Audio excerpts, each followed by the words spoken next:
So thank you everyone for joining us today.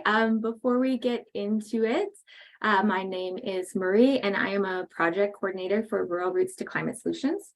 I'm in Athabasca, Alberta, and so I stand in Treaty 8 territory, and the Athabasca River that runs through my town actually serves as the border for Treaty 8 and Treaty 6 lands. So on any given day, I flip-flop back and forth across the river between the two. So I just want to take a minute to recognize and show respect for the traditional territories that I'm on and those that you may be on wherever you're tuning in from, and offer gratitude to the First Nations and Métis people for their ongoing care and their teachings. So a little bit about Rural Roots to Climate Solutions before we get going. We're an Alberta-based nonprofit, and we host workshops, field days, and webinars across Alberta with the intention to empower farmers, ranchers, producers, and the communities that they live in with climate solutions. So we have a great farmers blog on our website that can connect you with Alberta farmers, as well as a podcast that dives a little bit deeper into some of those climate solutions that we talk about. And overall, we try and create a space for important discussions to happen around climate solutions. And we're strong advocates that climate solutions can also work as your farm solutions. So today, I am very happy to have Dr. Jillian Bainard here with us to talk about polycultures, particularly forage polycultures. So Dr. Bainard has a presentation for all of us. And afterwards, there will be a chance to ask questions and discuss. So please don't be shy. If you'd like, you can type your questions into the chat box while she's going through her presentation. And I can ask for you at the end of the presentation. Sometimes that's a good way to kind of keep track of your thoughts while you're listening to the presentation so that something doesn't get missed later on. But you can also unmute yourself at the end when we get to the Q&A and ask yourself. It's really whatever you prefer. So Dr. Bainard, I will pass things over to you to introduce yourself and take over. Thank you. Great. Thank you so much, Marie, for having me. And thank you all for joining us today. Yeah, it's exciting to be here and share some of the research we've been doing and just talk in general about these polycultures for forage systems. So I'm just checking my screen is sharing okay? Great. Okay, so yeah, I work with Agriculture and Agri-Food Canada. I've been based at the Swift Current Research and Development Centre for the past several years. But during the pandemic, my family and I relocated to the Fraser Valley in British Columbia. So I just wanted to acknowledge that today I'm speaking to you also from the traditional, ancestral and unceded land of the Coast Salish people and the Stalo First Nations. And I like Marie's sentiments to move forward in a shared partnership of learning and working together. So that was super nice. So I've been researching forage systems primarily, and of course I'm thinking, based on even the requests I get to talk about these systems, most of you on the call have probably heard about these systems in one way or another. Maybe you're already using them on your farm, and I'd love to hear more about them as we talk today. So this presentation is set up to give sort of a general overview of these polyculture systems, how they can be used, and then some of the research findings that we've been collecting through my work with Agriculture and Agri-Food Canada. So first is to make sure we're all on the same page. What are polycultures? So polycultures is when we grow more than one species together. And typically poly means many, right? So we're thinking more than one, but often quite a lot, like talking with producers. Some people are putting 18 different things together. And I'll get into a little bit about the numbers of crops to include, but definitely we're talking about diversity. And some of the other words you're going to hear that are sort of mean the same thing are polycrops. That's a little maybe smaller, easier to say than polycultures, cocktail mixes. And in general, like I said, these just refer to diverse crop mixtures. The other thing I want to introduce is the idea of a cover crop, because often these words get used a little bit interchangeably, and cover crops are typically not grown for a cash outcome, but rather they're used to provide benefits to the soil. and possibly to the following crop. The idea of cover is especially important in the idea of a tillage system, and in particular, a no-till system, where you're reducing erosion by keeping something on the ground, keeping roots in the soil, often year round. So in many climates, cover crops will be used outside of the grow, or like all season. But I'll talk a little bit about this on the next slide. In the prairies, that can look a little bit different. Green manure is sort of a similar term for cover crops, but often specifically refers to crops high in legumes, so that we see this nitrogen fixing component in the addition of sort of really soil fertilizer benefits. And again, typically completely left behind, left in the soil for those benefits. So as I just alluded to, cover crops can be grown at different times. In these systems where it's to cover the soils, often you would see a cash crop grown, followed by a cover crop to then provide that sort of all season cover. So we can think of them in the shoulder seasons, growing in either fall or spring. But often you'll find in the prairies, so like I said, most of my work has been in Swift Current, but I grew up in southern Alberta, near Lethbridge on a grain farm there. Obviously, those growing seasons are not super friendly for, depending on your year, but in a dry year, right? And with cold conditions, those shoulder seasons might not be super feasible. So all season cover crops can also be grown as part of a rotation. So where maybe you would have a specific concern that you were trying to address by growing one of these polycultures or a different cover crop. And I just put these pictures, these are from the web, they're not my pictures, but just to show that cover crops can be terminated in a couple different ways. Sometimes they can be mowed, and different types of mowing, as is shown in the bottom picture there, where the sort of the stubble and the standing height can be variable, or it can be cut quite short and the residue in the mulch is kind of reapplied to the landscape. Sometimes they're actually terminated with herbicides. Something called a roller crimper kind of knocks the crop down and kind of chops it, but doesn't like chop it up. It just sort of leaves it laying on the surface. And these will have different implications for, again, for land use. So depending on the amount of residue left behind, it could be easier or more difficult to seed into the following year, depending on the equipment available. Couple more terms, because often I get asked about this. Intercropping is sort of interchangeable with polycultures, but usually intercropping is much more used in the cash crop space, where we have two or more crops grown together, but usually in separate rows. Or we might get into relay cropping when you have two crops planted on the same land base, but on different dates.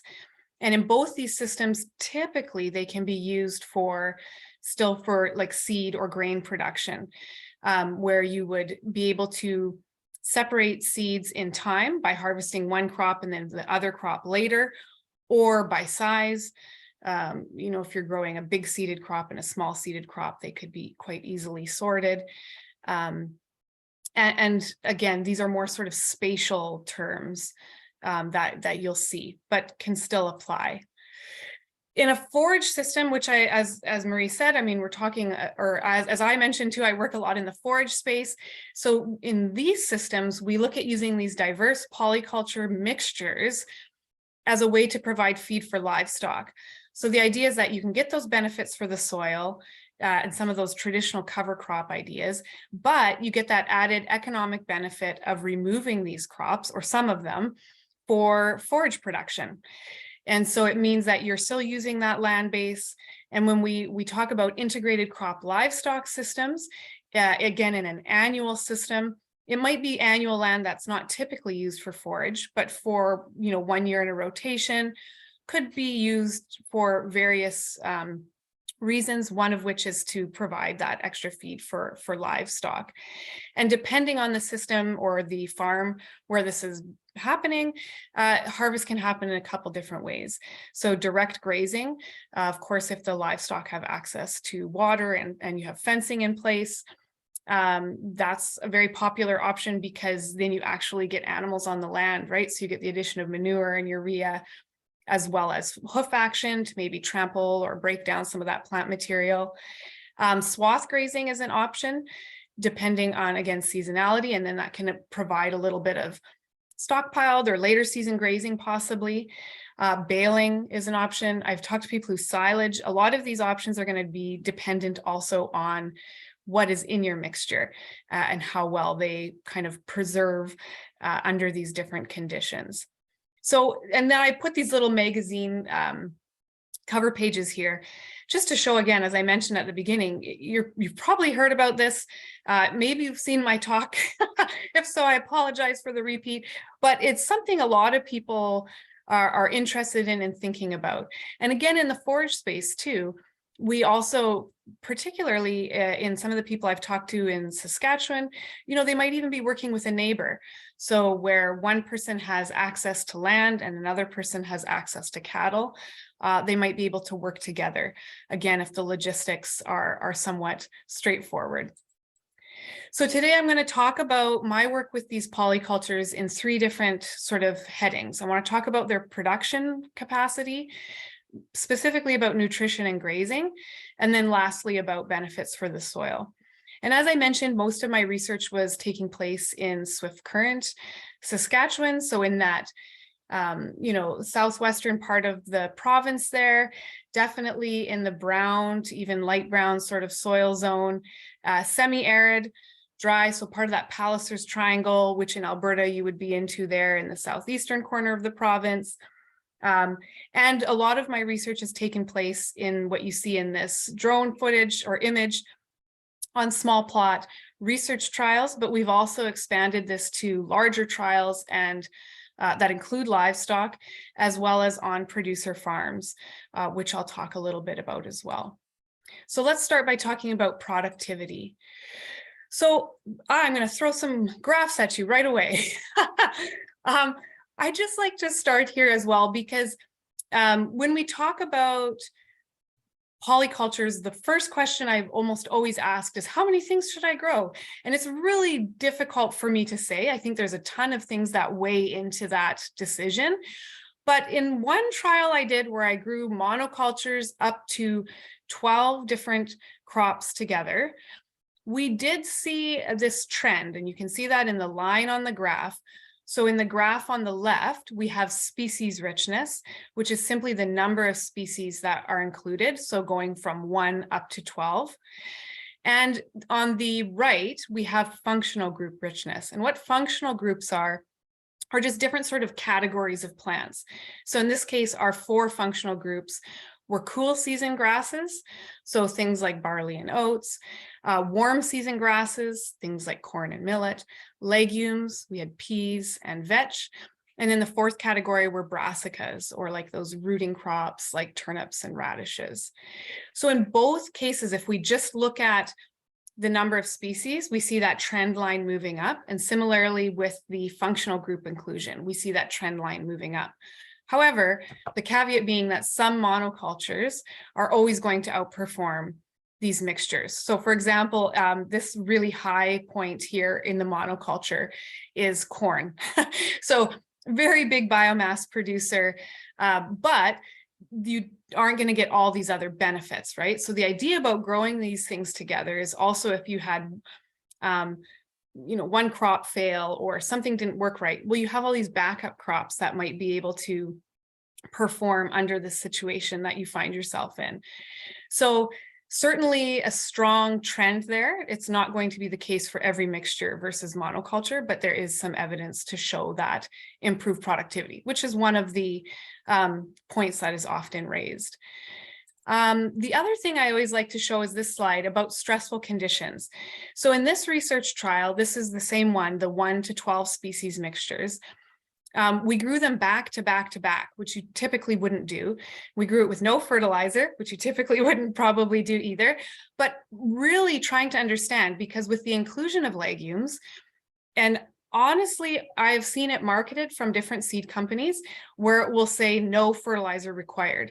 So depending on your rotation and your system, again, there's going to be variability there. But in this system, what I found was really striking is if you look at the 8 species mix on the left and the oats monoculture on the right, you can see these stems, depending on the screen you're on, the plants that are sticking above the horizon here are oats, and you can see that characteristic oat head shape. And the oats on the right there are well below that horizon line. And so seeing that when they're grown in mixture, we definitely did see nutritional benefits from those legumes and brassicas that were in the mix in this super stressful situation. So you could probably even kind of, just by looking at it, it looks kind of a little bit nutrient deprived, but that is one of those benefits of these mixtures, is that ability to improve some soil nutrition, which I'll get into a little bit later as well. One thing to say, and as producers, everyone knows, right? Production is going to vary with your weather and your climate in general, and site conditions. So both on farm, seasonally, year to year.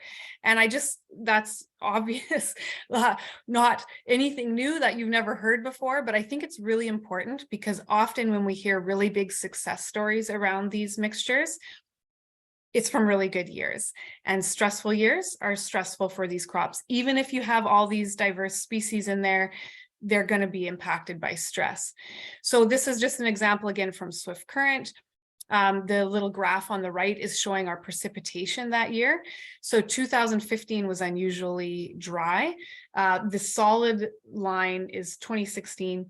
The bigger dashes are 2015, and then the light gray line here is the 40-year average. So 2015, we started out unseasonably dry. 2016, we started out unseasonably wet, and the biomass production demonstrates that as well. Just a little bit in terms of production from a forage perspective, as I mentioned in the introduction, there are potentials for late season grazing.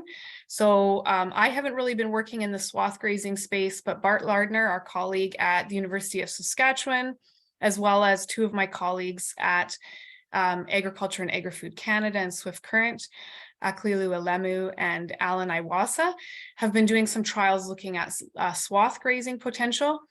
Just a quick note on that, definitely success for swath grazing is also going to be really dependent on in-season moisture to produce enough biomass to maintain a good swath. The brassicas, like the radishes and turnips in particular, have super high moisture content. So as they dry down, you find actually quite a diminishing amount of biomass.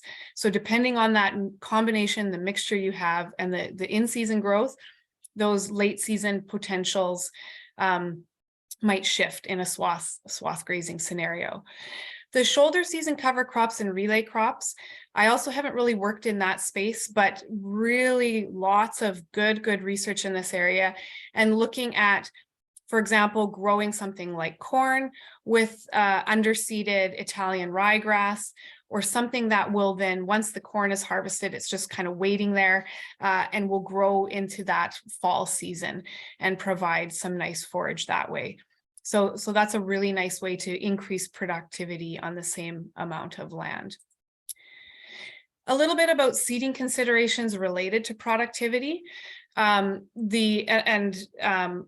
just, from my experience, the crops that have been recommended by seed companies don't always work where you actually farm. So often these blends have been made to generally work, and some of the blends work excellent. However, like an example would be something like kale is in some of the blends, and like I just could not get it to grow in Swift Current. Other people may have had success. But recognizing that the cost of the mixture and the diversity of the mixture that you seed might not necessarily be what actually grows at your farm. And another part of this is the challenge of seeding these diverse crops. So, you know, in the picture there, the top is millet, in the middle is peas, and the bottom is radish. Very different seed sizes, and really should be seeded at different depths, right? And depending again on your equipment and your resources, some people will do multiple passes, which is quite labor intensive. So seed all the big seeded things first and the small seeded. Alternatively, some people will use like a fertilizer side banding chute to send one of the seed sizes through. Or some people have actually made some really unique machinery adjustments where different boxes have different blends and they can kind of adjust how those are going into the ground. That's a really great option. And in a lot of my research, because we've been limited by some of those factors, we've just put them all at an intermediate seed depth. So it's probably a little bit shallow for the big seeded things and a little bit deep for the small seeded things. But again, depending on weather and particularly moisture, you actually can have decent success with that if the seeds get into moisture. That'd be the obviously biggest limiting factor. And so, as I mentioned, the seeding rates that you pick might not always be representative of what comes up.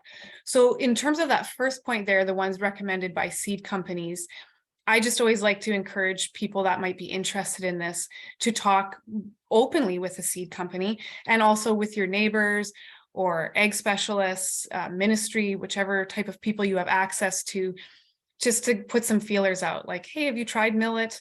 Did it work? And it's going to be very different, but the more kind of information you have, the better you'll be prepared, I think. Oops, sorry, I had a little bit of animation there. Weed control. This is something about production that I think, and about these polycultures that has two really huge pros and cons. So I'm going to start with the pros. Depending on what you include in these mixes, we actually can see some potential for weed control or weed suppression. So one trial I did looked at growing up to, I think I had 8 species together in this mix, in this trial. And then also growing them in single rows or in closer rows, like split, more of an intercropping scenario. And we found that there wasn't really any impact based on that row spacing. And it wasn't really related to diversity as much as the inclusion of specific species. And those were triticale, barley, and then radish and turnip. And so there is some suggestion that those could be due to what's called allelopathy, so the ability of those plants to release chemicals that sort of outcompete other plants in the area. But also a lot of it, I think, has to do with sort of the aggressive growth of these crops. So Yvonne Lawley at the University of Manitoba has looked at forage brassica, for example, or these cover crop radishes, and really seems to point to the idea of that aggressive, very broad, leafy, quick, rapid growth that really serves to outcompete the weeds. So that's a kind of a potential positive side of these crops. The negative side is that weeds can seriously get out of control in these systems. And particularly if you're in a system where you're willing to use herbicides or planning to use herbicides, you really can't in crop because you have this diverse polyculture. This is a trial where we actually did fall herbicide application and spring application, but this is from 2021, which it was just last year. Very, very dry. I know similar for Alberta. And those dry conditions, the weed seed bank that was there just flourished, right? And what you can see in this picture, the livestock have eaten most of the crop right down to the ground.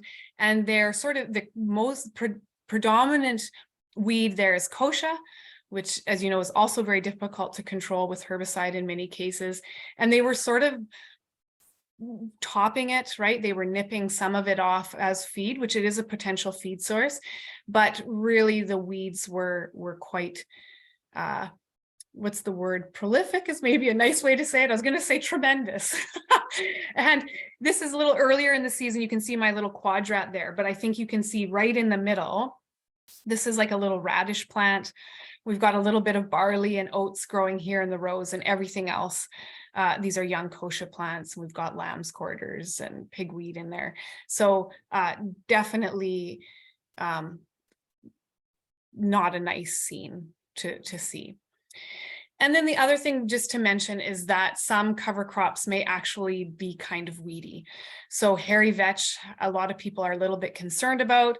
This is a trial where I grew a wheat crop following a diverse mixture that included hairy vetch. And you can see inside this wheat crop here, all of these greenish plants. You can even still see some purple flowers. That's hairy vetch.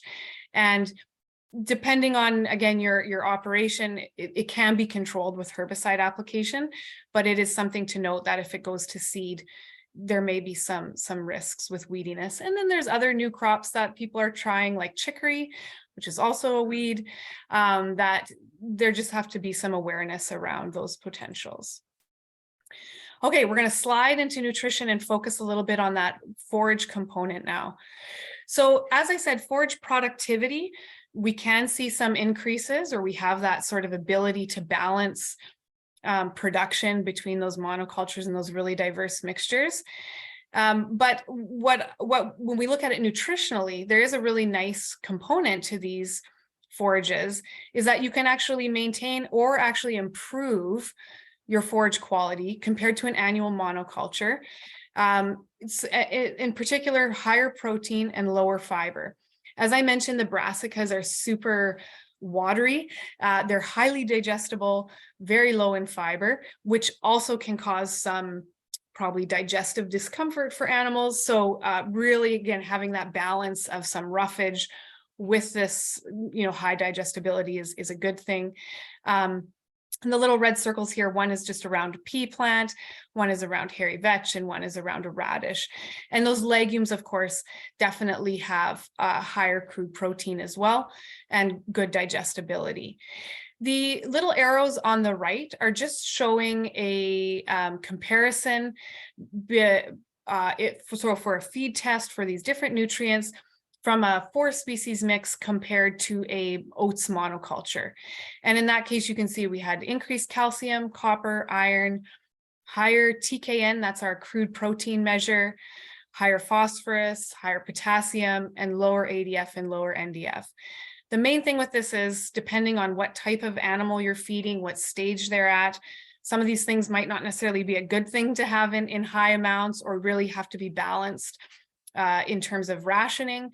So of course, if you are going to be feeding these, we strongly recommend getting a feed test to understand what your blend looks like. And everybody's blend is going to be a little bit different, right? Year to year, depending on what you seeded. So you're only going to know sort of for your own crop what it's looking like. And one of the other reasons to pay attention is especially around those inclusion of brassicas. So Alan Iwasa generated this data at Swift Current Research and Development Center. And those brassicas, in this bar graph, the red line is showing the nitrate safe level, and the blue line is showing the safe level for sulfurs. And you can see this is a suite of different brassicas that can be purchased. And you can see many of them go above those safe levels for nitrates and sulfates.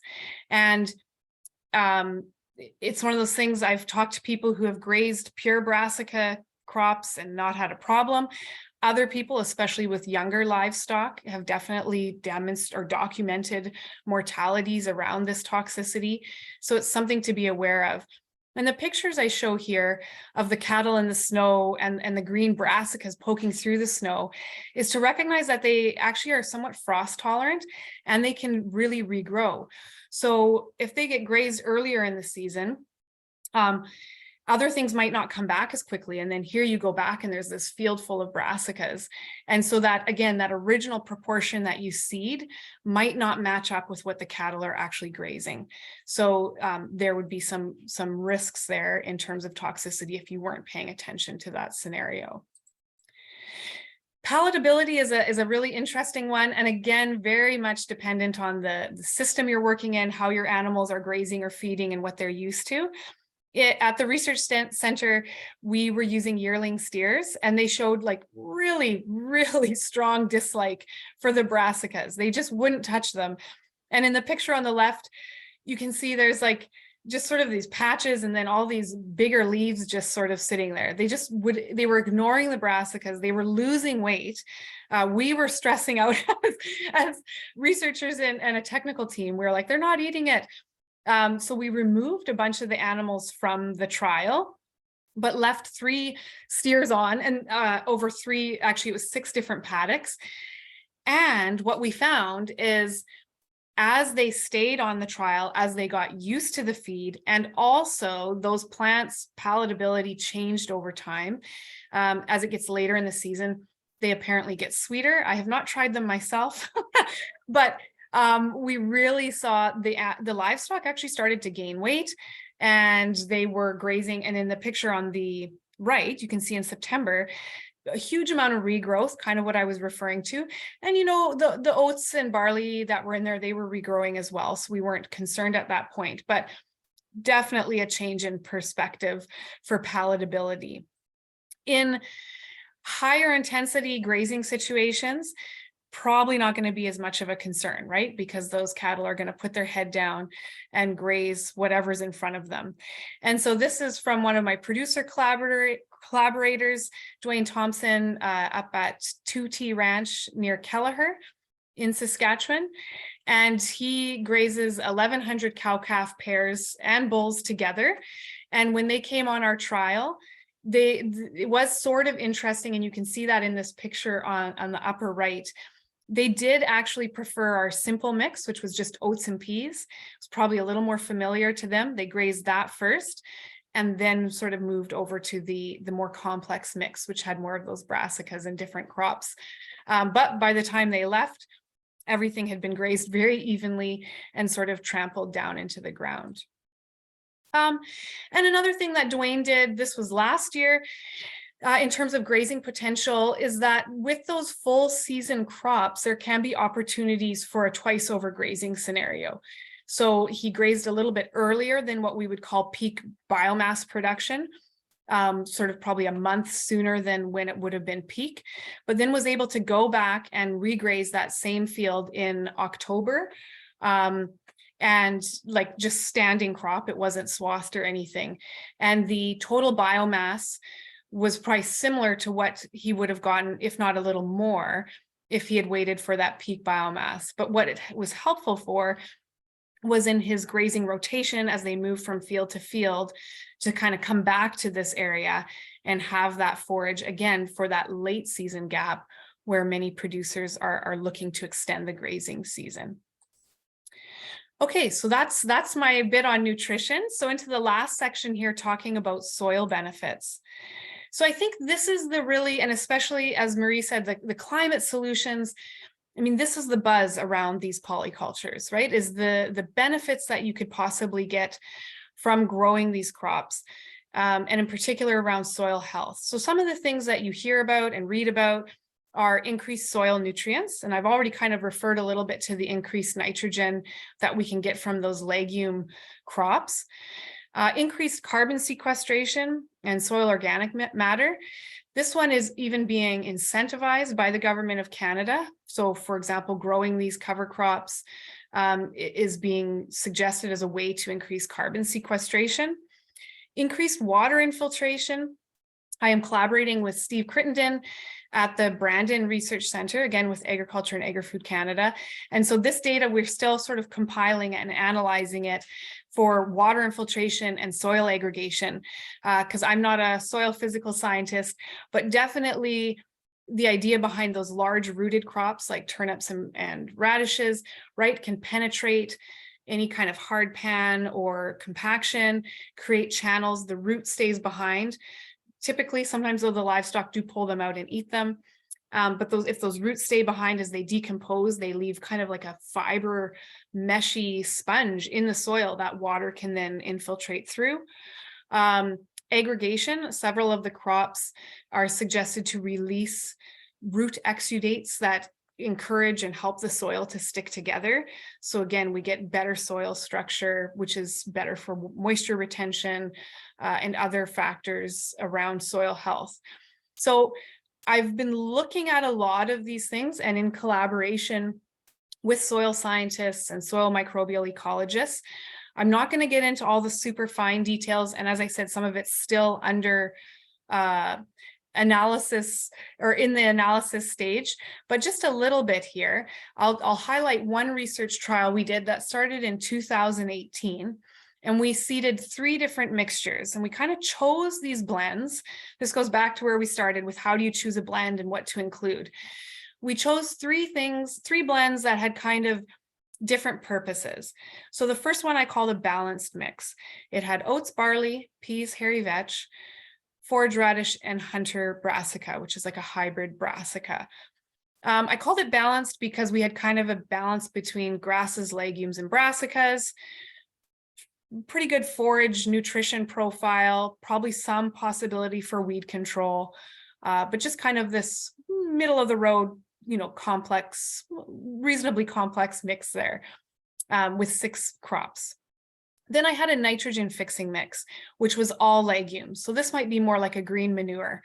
So we had forage peas, hairy vetch, and something called berseem clover. Now, one quick side note, it's quite difficult to find annual legumes that grow well in semi-arid conditions. We've tried a couple different things over the years with very mixed results. So this was 3 that we thought would do well. Berseem still didn't do great in the year we had. And then the third mix there was the weed control mix. And as I highlighted earlier, having more brassicas is suggested to provide that better competition. So by doing that, we expected this one to be even a little better at controlling weeds. And so I'm not going to talk about that component with this trial. I'm going to focus on the soil, because what we also did is we had 3 fertilizer rates. So no fertilizer, 60 pounds per acre of nitrogen, and 120 pounds per acre of nitrogen, and then 3 residue levels. One where we completely harvested the crop as if you were kind of going to be baling it. Another one where we left 50% behind, and then one where we left 100% behind. And in our system, what we actually did was mow it and redistribute the chopped material back onto the plot, as opposed to crimping, rolling, or herbicide application. We kind of did a chopping one. So looking at that soil impact, the following spring, so in 2019, before growing another crop, we took a soil test. And we definitely saw that nitrates were obviously going to be linked with the fertilizer treatment from the year before. So the one I have a red circle around there is the 120 pounds of nitrogen, which makes sense, right? The more you apply the year before, the more should still be there. But interestingly, we also saw this strong increase depending on the amount of residue we left behind. And that was highest in those nitrogen fixing mixes. So that role of residue could be really important, and again linked with the amount of legumes that you include and the amount of residue together. So that year then, following that spring soil sampling, we seeded wheat across all the plots. And those same 2 factors actually impacted our wheat yield. So because we did not apply any additional fertilizer in 2019. And you can see that the ones with the little yellow stars here, the amount of residue increased the amount of the wheat yield, as did that previous year fertilizer application. However, cropping mixture did not have an impact. So it didn't matter if it was that balanced mix, the nitrogen fixing mix, or that weed control mix, when we just looked at the impact of the mixtures on those features. So again, in terms of soil benefits, you can see whatever we did the year before really did impact the following year. When we did the fall soil sampling, we could still see that there was an impact of nitrate correlated with that previous residue level. And now is when the previous cropping treatment showed up. So the 2018 nitrogen fixing mix, those plots had the highest amount of soil nitrates still remaining after that wheat crop was there and using those nitrates and that available nitrogen. So again, this is evidence to support that, yes, these crops can have this residual effect on your next year's growth. The other thing to note is, since we were talking about carbon sequestration, is that soil carbon and soil moisture were also correlated with the previous crop. And again, there was more soil carbon under that nitrogen fixing mix. And this didn't show up in the spring, right? It showed up after that wheat crop was harvested. And probably because this is a little bit, again, of a demonstration of the time it takes for these residues to break down and become incorporated into the soil. And we also see that the highest amount of moisture was on those legume crops. In particular, probably the cereals and brassicas were using more moisture from those other crops, and perhaps linked to the amount of organic material in the soil. In 2020, so we're into the last year I did this trial, we seeded peas, another monoculture, over all these plots. There was no fertilizer added, no inoculant, just throw the peas in there, see what happens. Interestingly, pea yield was still impacted by what was grown 2 years previously, but in a negative way. And we saw actually a decrease in yield on those plots where the legumes, that nitrogen fixing mix had been grown. And probably, and this is why we rotate, right? There was probably a bit of pathogenicity or buildup that was detrimental. And so just showing that these mixtures, definitely have to consider that rotation as well. So that was the pea yield. And then we soil sampled again that fall, following that pea crop. And at this time, there were no significant impacts on soil health. So the difference in nitrates, the difference in soil carbon, none of those factors were visible anymore. And so this is where I think there are definite benefits to these systems, but from the evidence I'm gathered, I'm not sure that they are going to be that long-term, again, depending on your cropping sequence and how your crops are going to be using those resources, and incorporating as your soil kind of changes over time. So again, potential for short-term benefits, and the long-term gains, I think, are going to take a little more time to figure out and obviously understand how these systems work with other crops. So a few final thoughts, and then I'd love to open up for questions and chat a little bit. So just a bit, and I put this together with another colleague in Saskatchewan who is a rancher and a crop producer, as well as works with the Saskatchewan Ministry of Ag, who we worked together to implement a trial at her farm, and it really didn't go well. And so she helped me with these just sort of saying that be aware of some of the risks, and it can be very frustrating, but it can also be very rewarding. And I just always like to point out, like, it's the same for all farming, right? You have to be aware of the limitations around weather and climate. I didn't really get into site conditions, but even just in hilly terrain, we can see that a lot of these crops do not grow well sort of on dry knolls, whereas you might see more of them growing in the shallower, wetter spots. So being really aware of what your farm needs are and what your site conditions are like is important. And then all those management considerations that you already make, I would say, actually get even a little bit more complicated with these polycultures. The weeds can be an issue. For grazing, there's some things to be aware of again, and really just paying attention to what you're putting in that mix and how it's being used. And then my last point there is just to really talk with other people.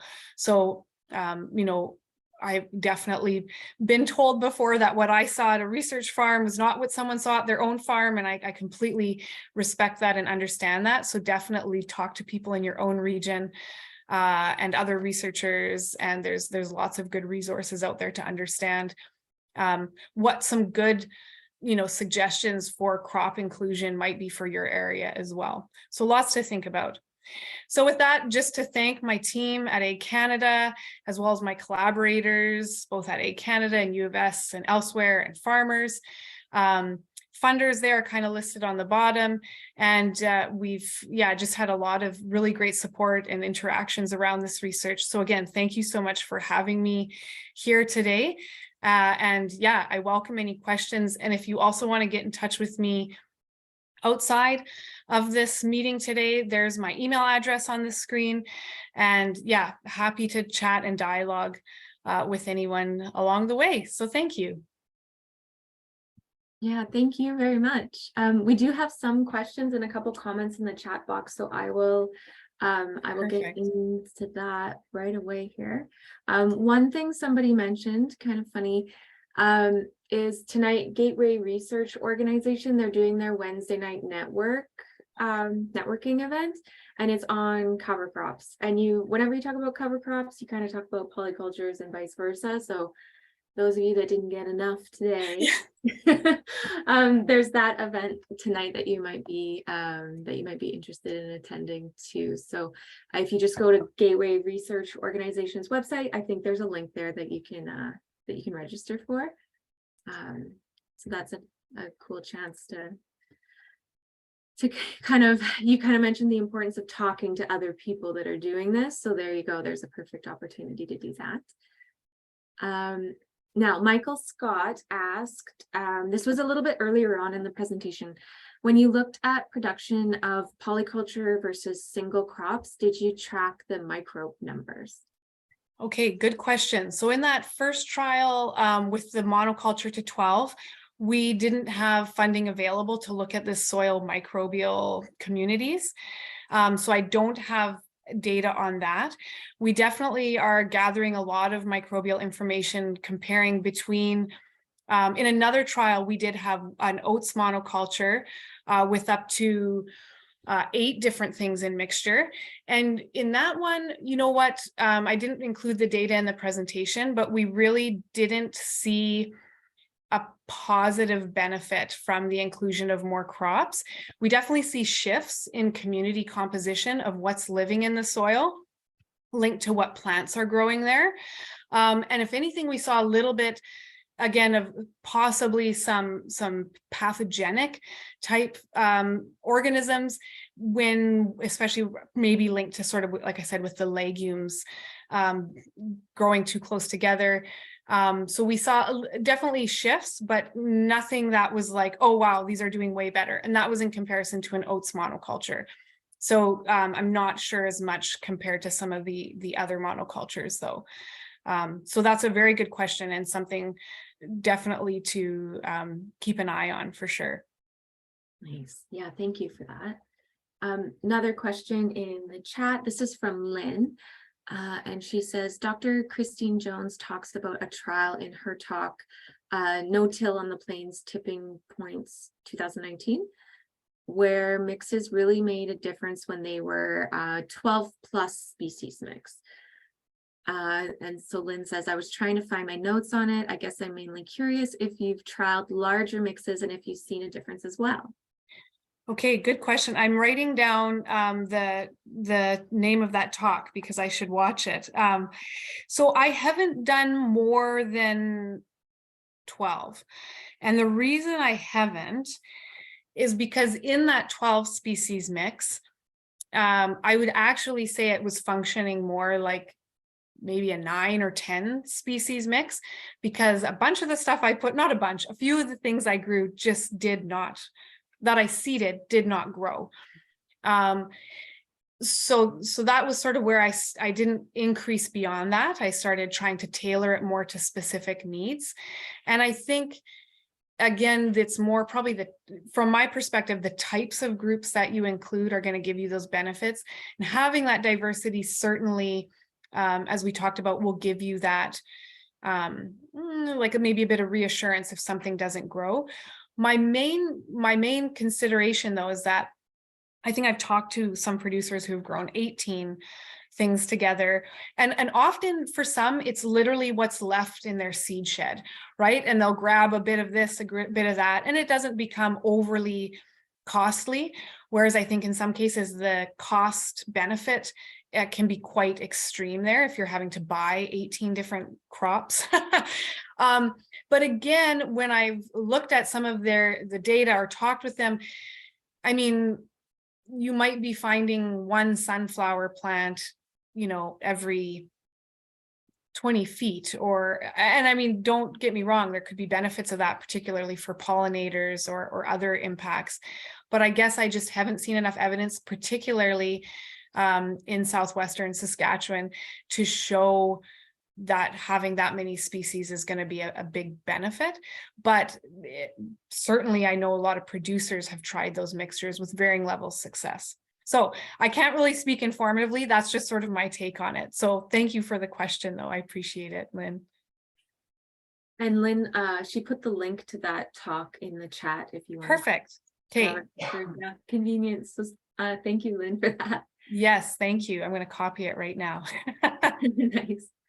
Does anybody else have any questions? You can either type them into the chat box if you want to do it that way, or just unmute yourself and we can have a chat directly too. So just opening it up to anyone who has some questions for us today.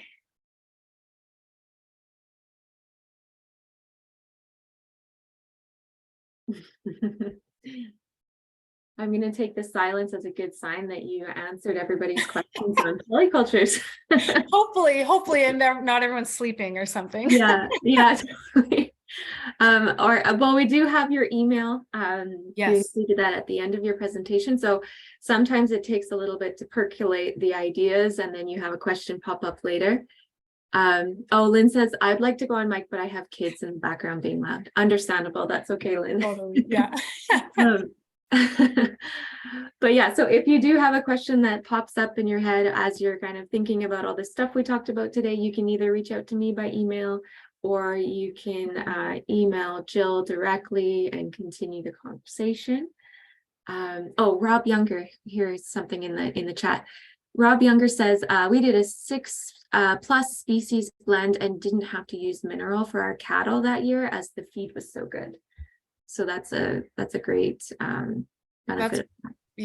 That's great to hear, right? And I think, like I showed in that, you can see all those different sort of components can be increased. So it's nice to hear of a positive.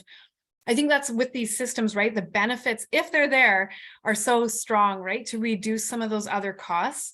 So in this case, mineral, which is awesome. Or like we talked about fertilizers, reducing fertilizer, or other, maybe even herbicide if you have a really good control. So I think thanks for sharing that. It's nice to hear of a tangible economic benefit as well.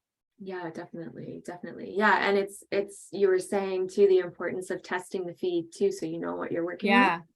So that's a great benefit of it. Anybody else have questions? Last chance. Otherwise, you'll be emailing me or Jill after the fact, which is okay too. Oh, here's one from JS. I'm not sure first name, last name, but we're going to call you JS. I normally put a 14 species blend in when I seed new pasture, then I overseed the following year with turnips. So there's another application of that's working. And so Daniel, can I ask JS first, if you're able to chat in the box there, when you tell me about your 14 species blend? Because like I would love to hear that you see all 14 species doing really well. Or how did you choose the 14 species? Was it ones that you purchased as a mix, or things you had left over, or things you actually specifically chose? If you're willing to put it in the chat.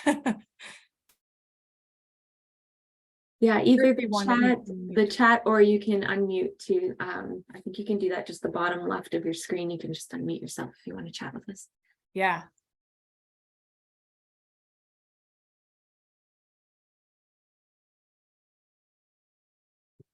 Okay, and then here's a question. So somebody asked if the method was tried in wetter climates, like Ontario has a little bit of a wetter climate. Would we have comparable results there, do you think? Definitely, yeah. So I have actually talked for the Ontario Ministry, OMAFRA, I'm going to get their acronym wrong, Ontario Ministry of Agriculture and something rural. Shoot, I shouldn't have said it. Anyway, producers on the call with me, different parts of Ontario, but definitely growing these mixtures there as well. So certainly, I actually think the potential for these is much greater in a wetter climate, because you would hopefully have better crop success, as well the ability to sometimes even help with some of that excess moisture. So to kind of use that up if you have this sort of aggressive crop growth, right? Or maybe, again, providing better infiltration. I think there's some really good opportunities there. So yes, certainly, definitely has been used in those wetter climates, and probably actually with better success than we see in the semi-arid parts of the prairies. And thank you to Kim Barkwell for that question. That question was actually asked a little bit earlier in the chat, and I missed it. So thanks, Kim, for bumping that up so that I asked it. Thank you. And sorry, Ivan, that I missed that earlier.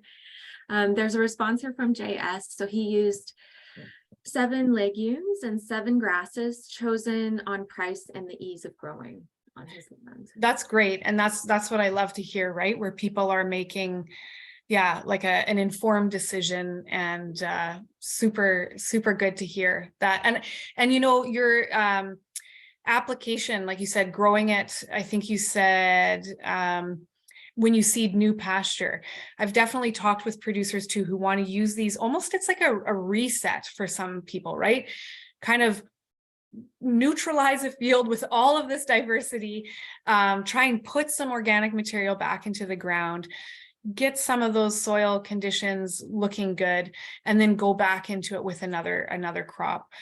So certainly there's lots of potential in that rotation, or like you said, maybe pre-seeding or doing this before you go back into a perennial crop, something like that. There's definitely opportunities there. So thank you for sharing that. Yeah, thank you. Hello? Anybody Can else you have hear me? questions? Yes. Hello. Yes, hi. Yeah, I'm Tom. Thank you for the presentation. It was very good. I just thought, well, I'll share my experience with growing a very diverse cover crop. I'm from Yeah. Vulcan, Alberta, so south of Calgary. We had very dry spring. Yeah. So I seeded a cover crop blend that actually it's produced in Manitoba. And it was very diverse. It had lots of, I think there was like 15 species in it. And I did experience that many of the crops didn't grow, particularly the worm seasons didn't grow. Yeah. The clovers came up, but they didn't grow into anything. So there was maybe 1 or 2 sunflowers. So that was kind of what I found. The cereals did well, the peas did well, the hairy vetch. I saw buckwheat. Yeah. So those, yeah, that's what predominated the mix. So That's really interesting to hear. And honestly, those are the exact ones I would say. The clovers seem very tricky. So I'm back to JS. I'd be curious what legumes you grew and how well they did. But for Tom, yeah, those warm season ones, they're tricky. So for example, I had corn in a mixture and it grew, but it really corn does not like competition. So you would see it on the edges of the field and in sort of patchy areas. I've also grown millet and sorghum. Same thing, I can grow them in monoculture, like okay. In a mixture, yeah, I think some of it's seeding depth. They're very small seeded, but I'm not sure they love competing with other plants either. And then, yeah, the conditions they need, you would hope for that late hot season, right? Like that, oh, this is going to be perfect in our dry conditions, but they still need that early season moisture, I think, to establish well. So yeah, thanks for sharing your experience there. I did another trial. I seeded some clover with wheat and also clover with canola. And again, the clover and wheat, it came up, it grew a little bit, but it didn't thrive at all. Yeah. There was a few like crimson clover. There was a few that headed out and bloomed, but mostly they just kind of sat underneath. And then we had a dry fall again, so they disappeared. Yeah. But in the canola, the clover did really well. Okay. I don't know if they're similar in size, so the canola didn't outcompete the clover. I'm not sure, but the clover and canola did well together. And then did you graze that, or were you using it as a cover crop? Those fields, I was just trying to grow a cover crop that I was hoping would continue into the fall. Nice. They'd have something green in the fall, but with the dry fall, the annual clovers died out at harvest time. I did some sweet clover, and it survived, but it didn't grow. So it was just kind of a few stems of clover, green stems, but it wasn't very thick. So yeah, that's what my experience was. Super interesting. Thank you. Yeah, thanks, Tom, for sharing. Often people only want to share their successes, and I find there's so much value in sharing what doesn't work too with others. So thank you guys for sharing like the things that are that work, but also the things that you didn't get to grow either. So that's almost as important as the things that you do get to grow. Yeah. So that, yeah, nobody likes to talk about what didn't work, right? I know. And I think that's where it's awkward sometimes as a researcher. And I've gotten feedback that it's like, well, you're only telling the bad story. And I'm like, no, I'm just trying to be realistic. Yeah. Because I do think there's a lot of potential and positives, but I think it's good to share both sides. And so like I can see from Michael struggling to get growth from a lot of species up here in northern Alberta, hoping it will improve as soil improves. And I know I mentioned I've been in Swift Current. I'm kind of relocating to and I live in BC, but I'll be working at the Lacombe Research and Development Center. And I know we've definitely been talking about trying some of these diverse mixtures in some research trials there. So if you're interested in following up with me on that, as we go north and get colder, different conditions, definitely curious to follow up. And then from Rob there, Proso millet and Japanese millet, they were broadcast in, and then the bigger seeds were direct seeded over top. The millet did good when we have moisture. So yeah, that sounds like a good option, right? Keep them really shallow. And if it's into moisture, then you're going to have, some better success as well. Yeah. For sure. Anybody else with questions, feel free to just unmute yourself the way Tom did and pipe up, or you can put them into the chat as well. And like I said, if you think of something later, you can always reach out to one of us and we can follow up on your question that way. I'm just going to scroll through the chat box and make sure I didn't miss anything, like I missed Ivan earlier.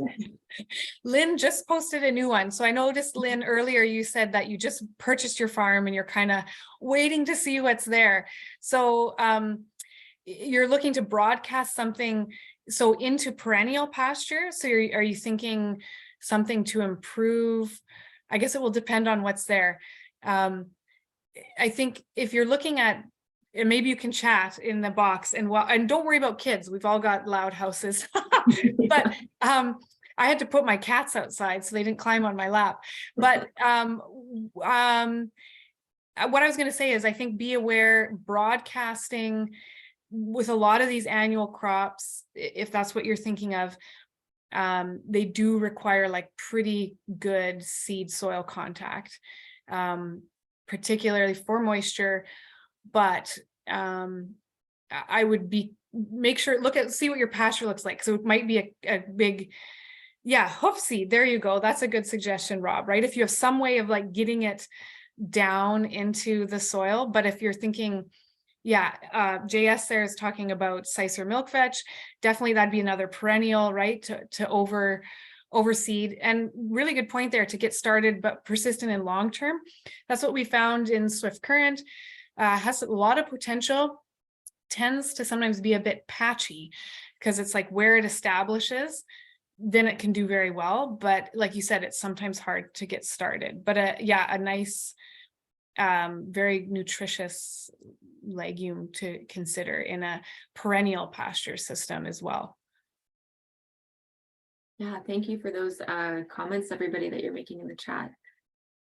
Very helpful for everyone else on the call. Okay, well, I'll just plug the Wednesday night networking event happening later tonight with with Grow. For those of you that want to join that is happening tonight. And Lynn says, yeah, good idea. So thank you for those that made suggestions. Grass hay harvested in the last 10 or so years, according to the neighbors. So yeah. Here's another comment. Oh no, sorry, that was a previous comment. The chat box is flying today. That's great. But yeah, okay, so I think we'll call it a day. Thank you so much, Jill, for sharing your research with us, and just being on the call to answer questions is really helpful. And thank you everybody too that's on the call for sharing what worked for you, also what didn't work for you. And yeah, keep in touch, everyone. I'll be sending out a little email shortly after this if you want to fill in a survey. That's really helpful for our organization, so we can keep bringing learning opportunities to you that are about things you want to learn about. So that's always helpful. And yeah, Jill, thank you so much for today. Thank you so much. Yeah, and definitely please email me and keep in touch. Okay, and I'm just getting an email address sent to me there. I'm going to write it down before you turn off the meeting. Okay, sounds good. Yeah, let me know when. Okay, but yeah, no, I appreciate you having me, and the interest and the conversation was really nice. So thanks so much. And Yeah, all the best in this busy December season. definitely. Yeah, I hope everyone has a great rest of 2022 and hoping to see you all in 2023. So take care, everybody. Great. Thanks, Marie. Yeah, thank you. Bye-bye. Bye.